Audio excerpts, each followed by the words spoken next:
O carro preto, brilhante como uma joia, deslizava lentamente pela avenida de paralelepípedos que cortava o centro antigo da cidade, refletindo o céu nublado em sua lataria impecável.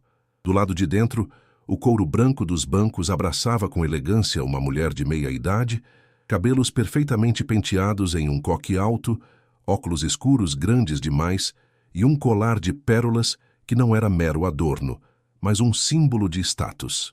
O motorista, o atento, seguia em silêncio, acostumado a transportar pessoas importantes que carregam seus próprios reinos nos gestos e no silêncio.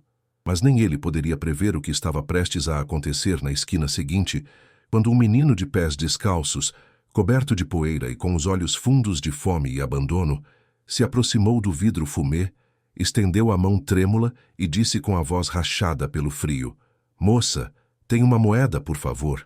O carro freou. O tempo parou. E o que era apenas mais um dia de luxo virou um pesadelo que ela tentou enterrar por anos.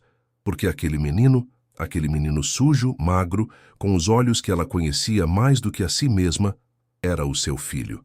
Durante segundos que pareceram horas, o silêncio dentro do carro era quase audível, como se o ar se recusasse a circular.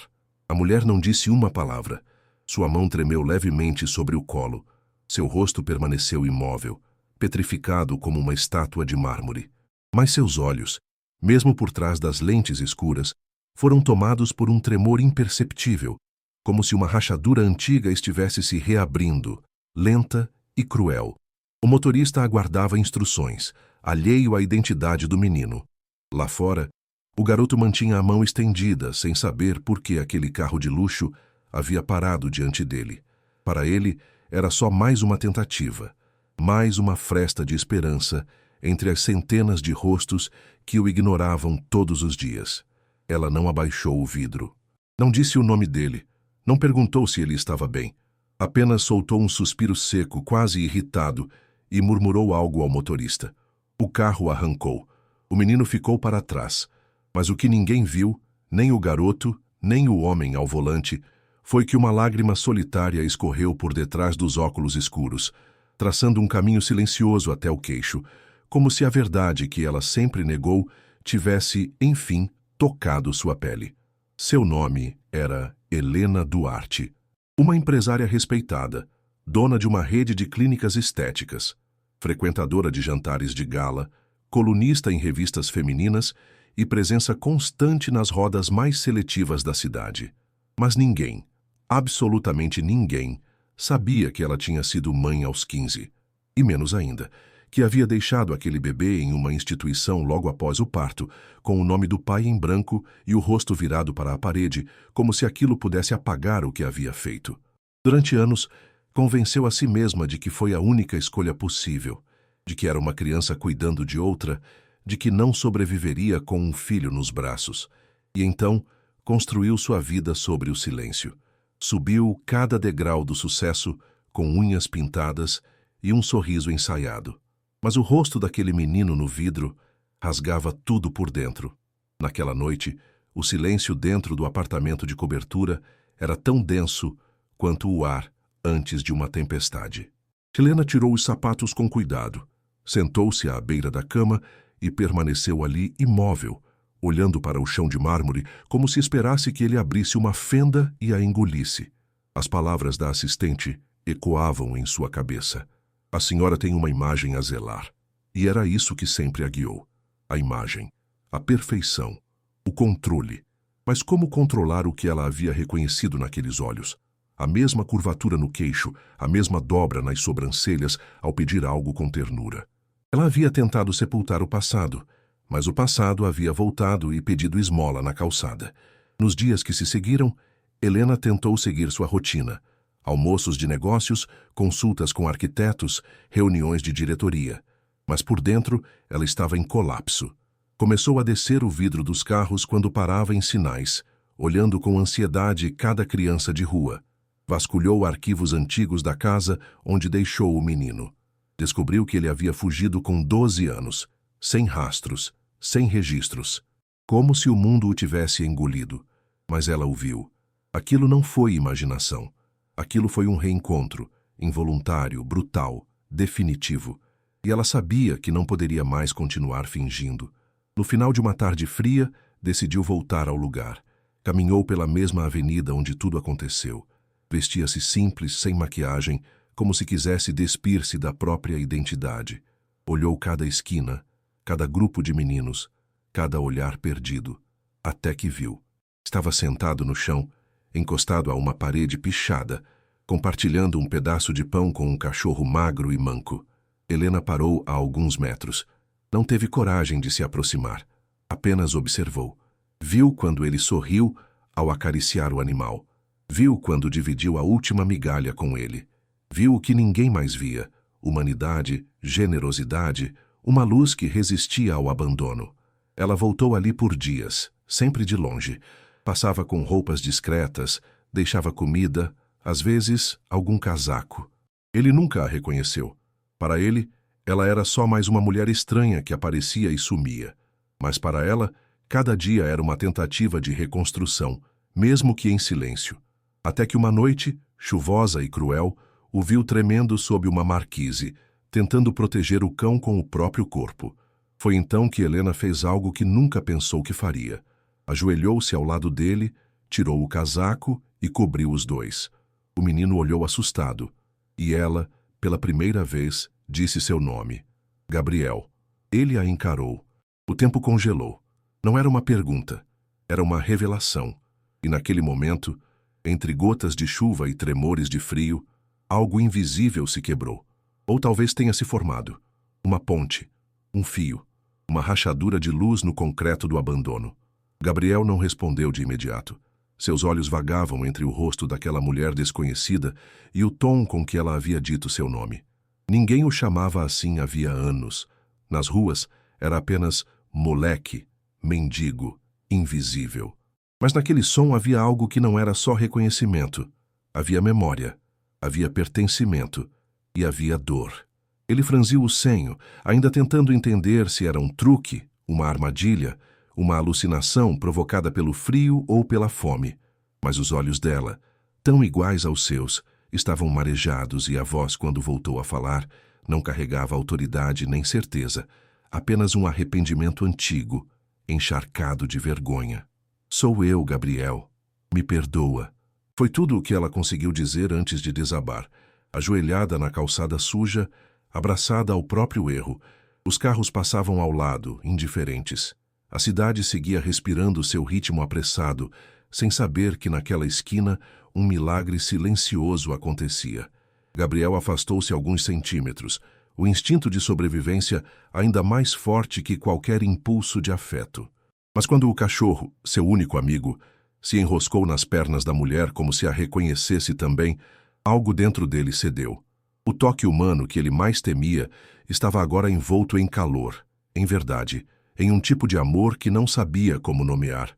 E foi então que ele disse: Você me deixou. Não houve raiva no tom, apenas constatação. E a dor daquela frase, dita com simplicidade infantil, fez mais estrago nela do que qualquer grito poderia. Helena não tentou se justificar. Não disse que era jovem. Não contou histórias sobre pobreza, medo ou família opressora. Não falou em futuro promissor, nem em oportunidades. Apenas assentiu com os olhos baixos, como quem carrega uma cruz que não pode mais negar.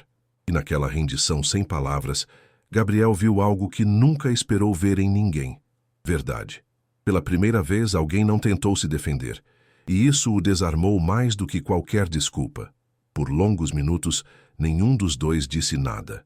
Apenas ficaram ali, no meio da rua molhada, com a cidade em volta girando rápido demais para entender o que significava aquele silêncio.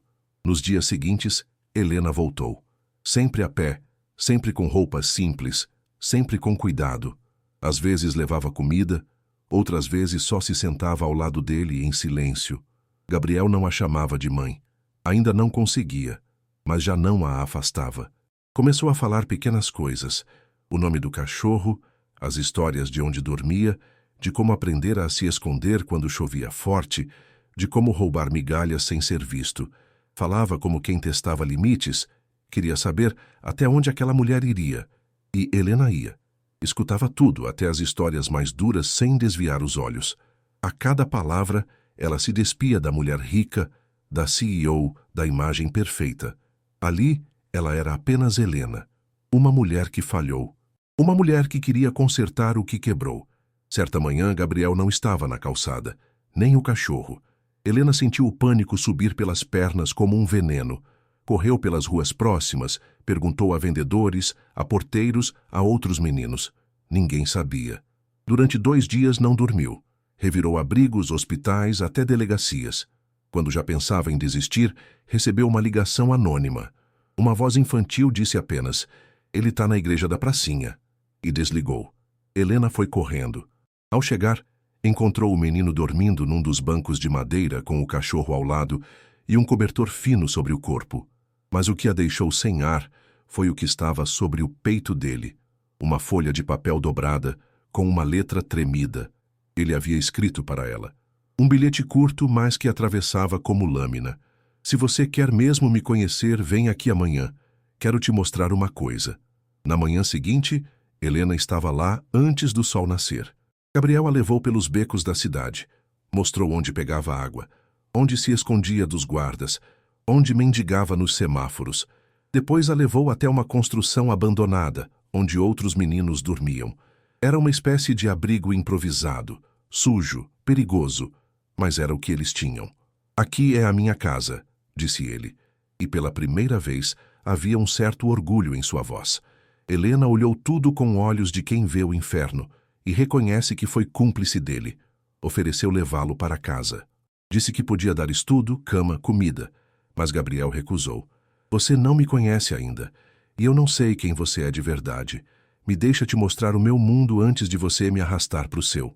Foi um pacto silencioso. Durante semanas, Helena viveu entre 2 mundos. De dia, reuniões, contas, eventos. De tarde, o submundo da rua, sentada ao lado do filho que começava, pouco a pouco, a chamá-la pelo nome. Não de mãe, ainda não, mas de Helena. Era um começo. Aprendeu a dividir pão duro, a escutar sem interromper, a doar sem esperar agradecimento. Começou a entender que o amor não nasce do sangue, mas do chão partilhado, do olhar sustentado, do silêncio respeitado. E um dia, inesperadamente, foi Gabriel quem disse: "Se você quiser, pode me levar, mas só se o cão for junto." Ela sorriu entre lágrimas. "Ele vai na frente", respondeu. A adaptação não foi fácil. O apartamento luxuoso era um planeta estranho para quem viveu no concreto frio.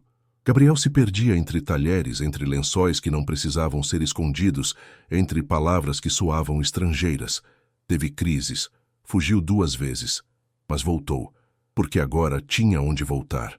Helena, por sua vez, teve que enfrentar olhares, perguntas, fofocas, mas decidiu pela primeira vez não esconder nada. Disse a todos: "Esse é meu filho, e isso é tudo o que importa." Muitos se afastaram. Alguns tentaram dissuadi-la, mas ela já não se importava. Havia descoberto uma verdade mais valiosa que qualquer imagem: a do amor resgatado. Foi em uma tarde cinzenta, meses depois, que Gabriel entrou na sala dela com uma folha nas mãos. "É para a escola. Pediram para escrever sobre a pessoa que mais admiro." Helena sorriu. "Escreveu sobre o cachorro, né?" Ele riu. E então leu: "A pessoa que mais admiro se chama Helena. Ela errou, fugiu, me deixou, mas um dia voltou e me ensinou que não é quem some que destrói a gente, é quem nunca volta. Mas ela voltou. E por isso hoje eu sou o que sou. E um dia, quando eu crescer, quero ser como ela, só que sem fugir." Ao fim da leitura, ele a abraçou e pela primeira vez disse: "Obrigado, mãe." Os meses se desdobraram em estações, e o apartamento onde antes reinava o silêncio passou a respirar vida.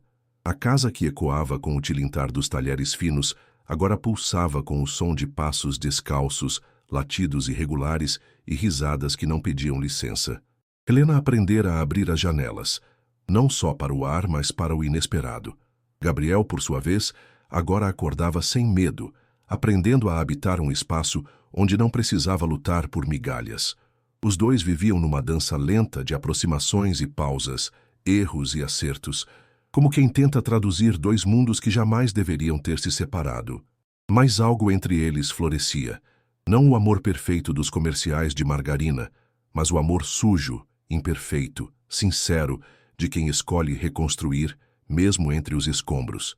Helena, cada vez mais, deixava de lado os eventos sociais, os jantares de gala, os cafés com rostos maquiados de falsidade. Começou a redirecionar os lucros de sua empresa para projetos sociais, investindo em casas de acolhimento, programas de reinserção e escolas noturnas para jovens em situação de rua. Não falava sobre isso em entrevistas, não tirava fotos, não fazia disso um troféu.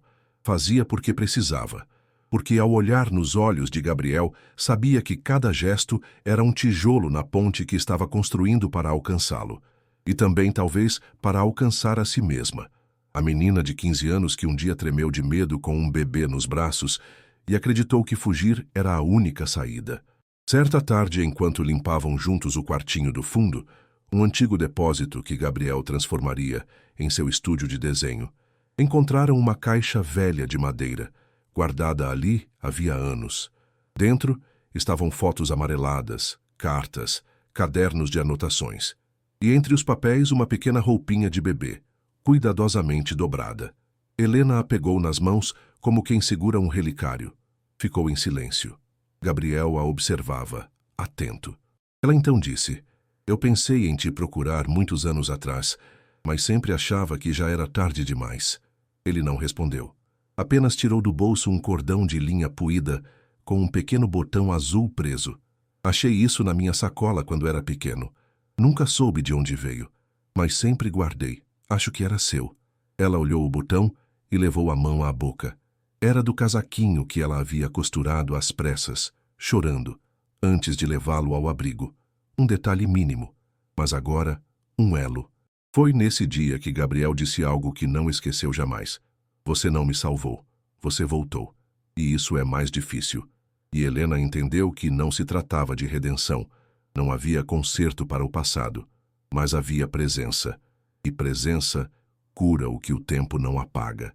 Desde então, passaram a escrever juntos suas histórias. Ele em desenhos, ela em cartas que nunca havia tido coragem de enviar. Inventaram uma tradição. Todo domingo, sentavam-se juntos no quintal para ler e desenhar o que sentiam.